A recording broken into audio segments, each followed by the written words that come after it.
Di akhir zaman ini anak Tuhan harus taat. Amin. Ketaatan adalah harga mati untuk bisa mencapai apa yang sudah Tuhan rancangkan, apa yang sudah Tuhan sediakan. Saya mencatat di sini saudara, firman Tuhan ini saudara adalah pelita, sama seperti GPS. Dialah yang menuntun setiap kita. Tuhan mau kita mencapai apa yang sudah Tuhan rancangkan, dan GPS inilah yang sudah Tuhan anugerahkan. Tugas kita taat, bukan taat yang setengah-setengah, bukan taat yang suam-suam kuku, bukan taat yang pilih-pilih, tetapi taat yang utuh. Sama-sama bilang sama saya, taat yang utuh. Sama-sama bilang sama saya, taat seutuhnya. Amin. Bicara tentang kejujuran itu harus jujur. Ya katakan ya, tidak katakan tidak. Lebih daripada itu berasal dari si jahat. Shalom bapak-bapak, shalom para pria. Hiduplah dalam kejujuran. Amin ibu-ibu. Shalom ibu-ibu. Shalom para wanita. Hiduplah dalam kejujuran. Amin para pria. Shalom para pria. Nggak usah dusta-dusta, nggak usah tipu-tipu.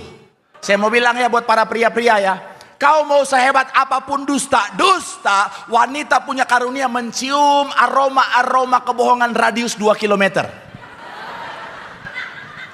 Ketika ada kebohongan dia bisa, aku mencium aroma-aroma dusta. Sehebat-hebatnya laki-laki dusta, kalau istri udah tatap matanya,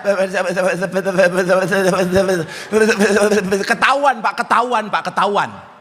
Ada kan yang saya cerita itu, bapak-bapak dia beli sepeda, harganya hampir 40 juta karena bahannya mahal ternyata, terbuat dari karbon dan lain sebagainya, bannya tipis. Dia bilang sama istrinya dia beli 3 juta. Singkat cerita, dia pajang di ruang tamu. Gak lama setelah itu dia pulang kantor, sepedanya udah gak ada. Mas, sepeda aku mana? Wah pak, puji Tuhan kita untung banyak. Maksudnya ada teman mama tawar 7 juta. Papa beli 3 juta, mama jual 7 juta. Nih 3 jutanya papa beli sepeda yang lain. Saya masude itu saudara. Saya mau bilang pak, selalu saya bilang laki-laki itu nggak usah dusta-dusta depan wanita. Wanita lebih ahli. Betul para wanita? Jangan bangga. Wanita itu, mereka tuh bisa ya. Lagi ngomong, lu tahu nggak si Cilil? Lu tahu nggak si Cilil? Iya, gue tahu banget. Gue malas banget lihat dia. Sama gue. Kalau gue lihat itu gue pengen cekek orangnya. Sama. Gue pengen petas ke kepalanya. Ketika si Cilil datang, Lili.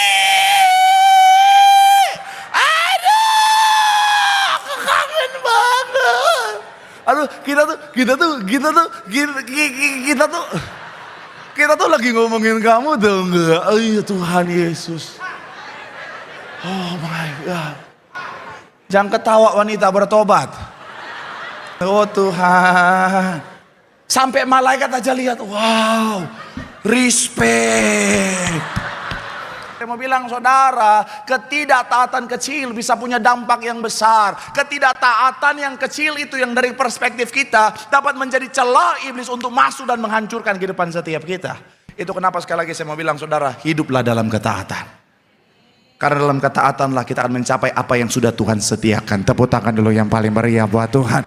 Harta, kekayaan, jabatan itu bagian dari berkat Tuhan. Amin.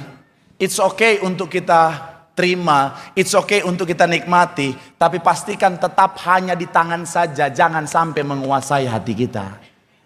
Karena saya selalu bilang, Ibu Gembala bilang begini saudara, harta kekayaan contohnya saudara, itu adalah hamba yang baik, tetapi dia tuan yang jahat saudara.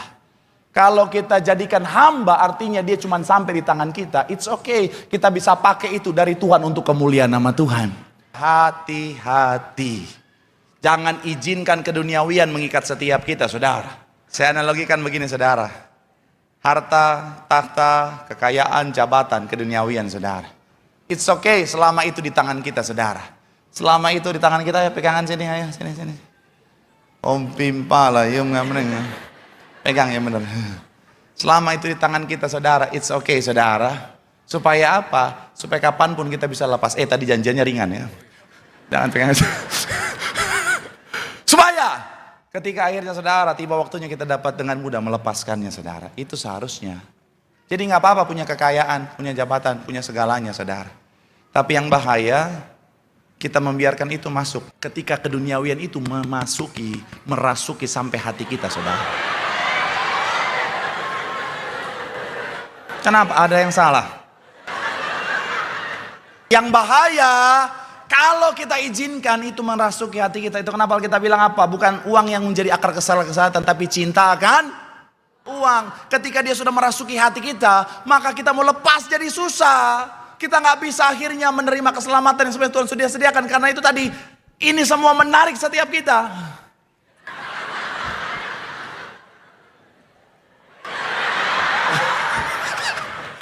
Ngerjain tim sendiri, haleluya. Nah, jadi saudara, dalam kehidupan setiap kita,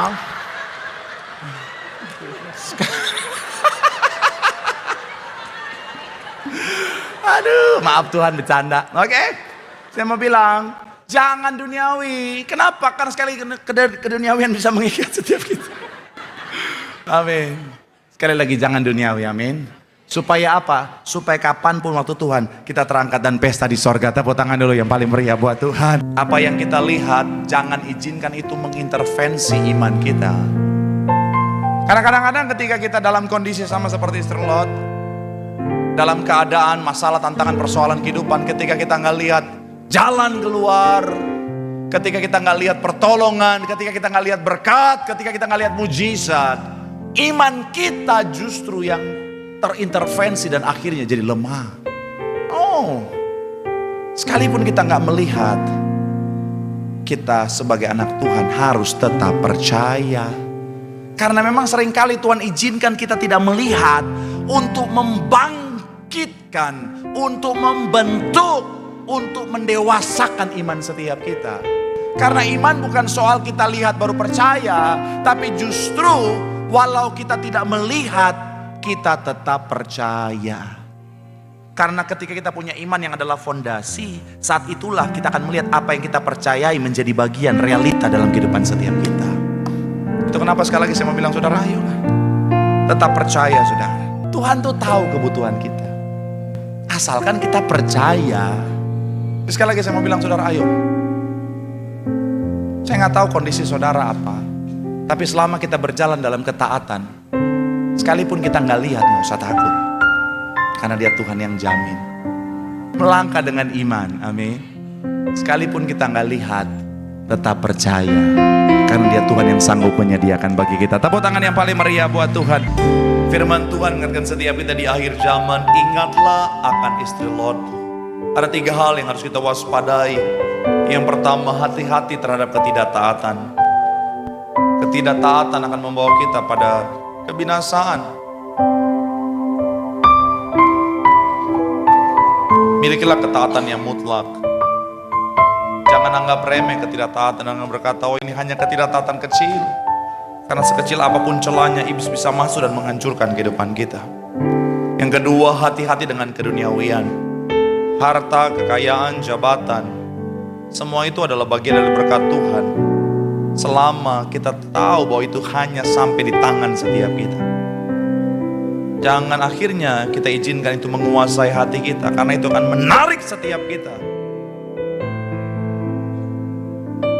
Dan yang terakhir, hati-hati dengan pandangan kita atau penglihatan kita. Jangan izinkan pandangan kita, penglihatan kita mengintervensi iman kita. Tapi biar iman kita tetap besar, iman kita tetap teguh.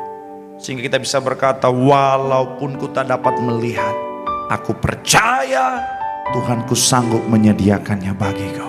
Dengan ucapan syukur, maka ketakutan, kekhawatiran berubah menjadi damai sejahtera. Katakan amin. Bukan soal keadaannya, tapi mengucap syukur adalah pilihan. Sama-sama bilang sama saya, pilihan. Di dalam segala keadaan kita mampu mengucap syukur. Nah, ucapan syukur kita membawa damai. Selalu ada hal yang bisa kita syukuri, amin. Dan saya mau bilang, saudara, bersyukurlah, karena dalam ucapan syukur ada damai sejahtera. Tepuk tangan dulu yang paling meriah buat Tuhan. Bapak-bapak kalau udah punya istri, bersyukur, walaupun dia cerewet, akhirnya bisa ada damai sejahtera. Betul ya? Istri-istri, walaupun suami pelit, tapi kalau bersyukur, jadi ada damai sejahtera. Anak muda yang jomblo, iya. Tapi kalau bersyukur, ada damai sejahtera. Iya kan? Setidaknya pengeluaran nggak banyak gitu kan? Iya, iya. Karena ada banyak anak muda zaman sekarang yang wanita memperlakukan pacarnya bukan karena cinta, hanya untuk supaya ada ojek pribadi, ada ATM pribadi. Sabar pria-pria, sabar pria-pria. Betul langsung mereka. Iya, intinya mengucap syukur. Saya analogikan mimbar ini sebagai bicara tentang tujuan Tuhan dalam kehidupan setiap kita. Saya analogikan tempat di mana saya berdiri ini, tempat mic ini adalah bicara tentang awal penciptaan setiap kita. Tuhan menciptakan setiap kita dengan tujuan. Nah, ketika kita melangkah, kadang-kadang yang kita temukan adalah penghalang seperti ini. Biar kelihatan mana? Sini. Usahakan yang di depan TV biar enggak kalang TV. Oke. Nah, ketika akhirnya saudara dan saya dalam perjalanan, Tuhan izinkan masalah, tantangan, persoalan. Supaya apa? Supaya kita dikuatkan, dimatangkan, saudara. Orang kalau nggak ada ucapan syukur, gampang menyerah. Udahlah, ada masalah, tantangan, persoalan, ada penghalang. Balik lagi dia, saudara. Iya kan? Tetapi kalau orang dengan ucapan syukur, ketika dia menghadapi masalah, tantangan, aku percaya di balik semua ini ada rancangan indah yang Tuhan sudah sediakan. Aku percaya Tuhan pakai semua ini untuk membuat aku siap terima berkat Tuhan. Akhirnya apa? Dengan ucapan syukur dihadapi semua. Oke, tantangan boleh ada, aku maju terus. Ketika dia maju lagi, wah, ada tantangan lagi, ada penghalang lagi. Orang kalau nggak punya ucapan syukur, akhirnya apa? Mengeluh bersungut-sungut, betul ya? Mengeluh bersungut-sungut. Tapi kalau orang ada ucapan syukur, apapun masalah, aku percaya di balik semua ini akan mendatangkan kebaikan. Jadi dia tetap setia pada jalan Tuhan, nggak akan menyerah. Ada tantangan, aku percaya Tuhan sudah membawa aku sampai sejauh ini, bukan untuk meninggalkan aku, tetapi untuk membuat aku menjadi seorang pemenang. Akhirnya maju lagi. Hadapi. Tidak ada yang bisa menghalangi aku. My life, my adventure. Maju terus. Dalam perjalanan ada lagi penghalang. Kalau orang gak ada ucapan syukur, capek Tuhan, masa gini-gini terus sih? Capek Tuhan, kapan aku sukses? Kapan aku berhasil? Kapan aku jadi orang hebat? Kapan aku diberkati? Ya udahlah, aku mundur aja deh. Itu orang yang tidak bersyukur. Tapi kalau orang yang senantiasa bersyukur, kalau dulu Tuhan tolong, sekarang Tuhan pasti tolong. Orang yang mengucap syukur, sekalipun ada tantangan, sekalipun ada penghalang, dia akan tetap setia. Karena dia tahu semua yang Tuhan izinkan adalah baik. Tepuk tangan dulu yang paling meriah buat Tuhan. Ketika kita mengucap syukur dengan apa yang Tuhan anugerahkan, itu menyenangkan hati Tuhan. Kita kalau memberkati orang-orangnya senang, kita senang gak? Senanglah. Begitupun Tuhan. Ketika Tuhan memberkati setiap kita, dan kita syukuri dengan indah, Tuhan tuh senang. Dan kabar baiknya kalau Tuhan lihat kita mensyukuri apa yang dianugerahkan, maka dari keadaan itu Tuhan akan tambahkan kelimpahan bagi setiap kita. Tepuk tangan yang paling meriah buat Tuhan. Bilang sama kanan kirimu, mengucap syukur mendatangkan kelimpahan. Tepuk tangan yang paling meriah buat Tuhan. Firman Tuhan mengingatkan setiap kita untuk senantiasa mengucap syukur dalam segala keadaan.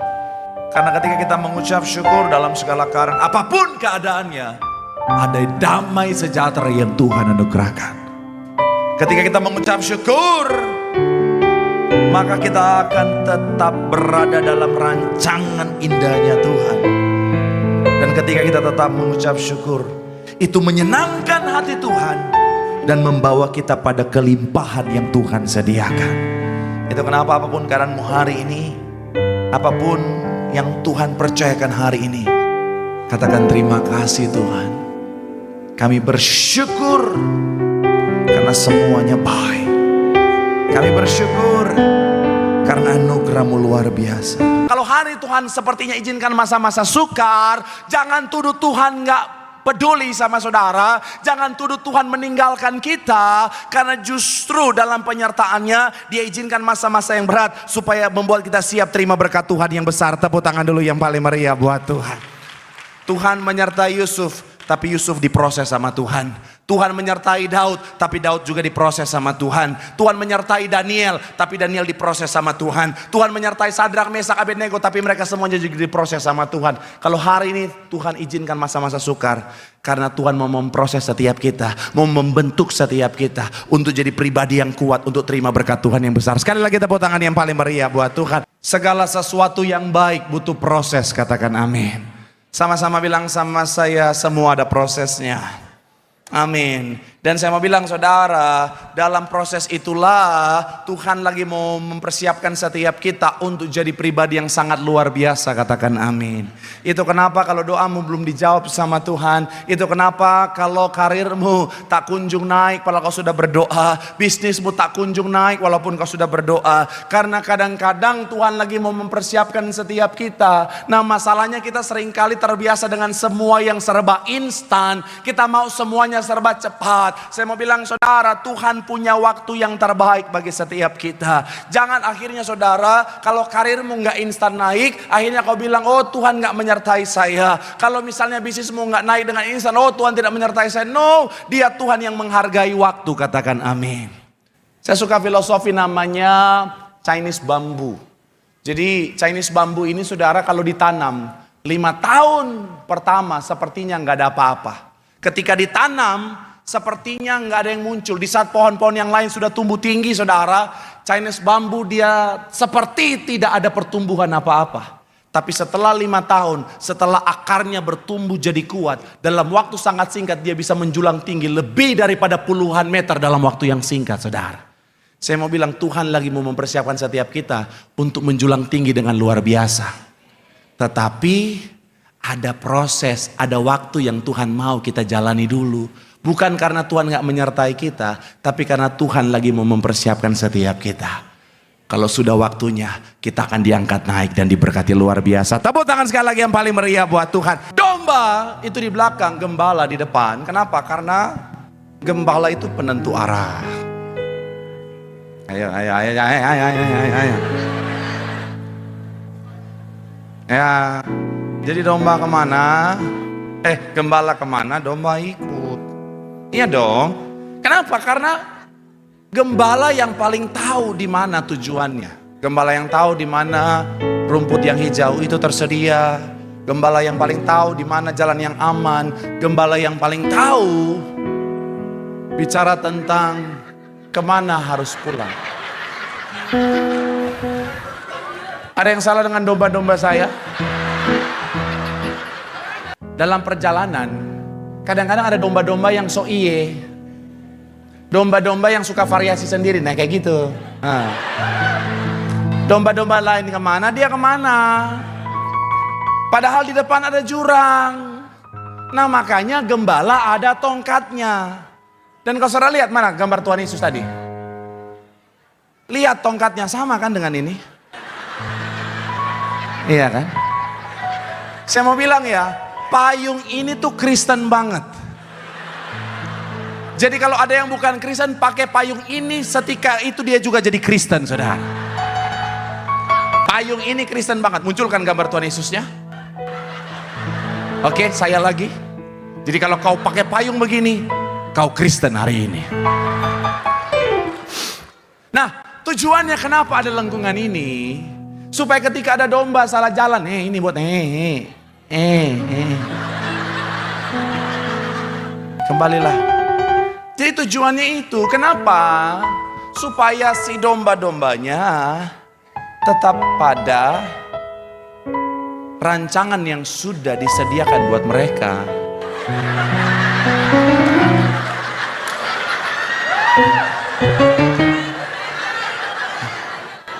Dombanya lari. Nah itu sesama domba harus saling mengingatkan. Iya. Kalau ada domba yang keluar jalur, ayo jangan. Biarin aja Pak Pendeta, biarin aja dia pelit soalnya Pak Pendeta, biarin aja dia angus. Panas. Jangan. Ingatkan. Karena kita satu keluarga. Pastikan saudara dan saya, dalam penyertaan Tuhan, kita ikutin kemana Tuhan mau dalam hidup kita. Karena sekali lagi, dia Tuhan yang paling tahu dengan rencananya dalam kehidupan kita. Kadang-kadang seperti tadi dia keluar jalur, dia nggak tahu itu bahaya di depan. Tapi kalau kita mau taat, kalau kita mau ikut Tuhan sepanjang perjalanan kehidupan setiap kita akan melihat penyertaan yang sempurna membawa kita pada rancangannya yang indah. Tepuk tangan yang paling meriah buat Tuhan. Firman Tuhan mengingatkan setiap kita bahwa penyertaan Tuhan selalu ada sempurna bagi setiap kita. Tapi ternyata penyertaan Tuhan tidak membuat semuanya mudah. Tuhan bisa izinkan proses yang tidak mudah untuk kita jalani, kita lewati, untuk membentuk setiap kita, untuk menguatkan setiap kita. Dan dalam proses penyertaan Tuhan, Tuhan tidak buat semuanya serba instan. Karena segala sesuatu yang baik butuh waktu. Dan yang terakhir, dalam penyertaan Tuhan, Tuhan membawa setiap kita pada rancangan yang sudah Tuhan sediakan. Biarlah Tuhan yang memimpin dalam penyertaannya. Karena Dia akan membawa setiap kita, saudara dan saya, pada rancangan indah yang sudah Dia sediakan.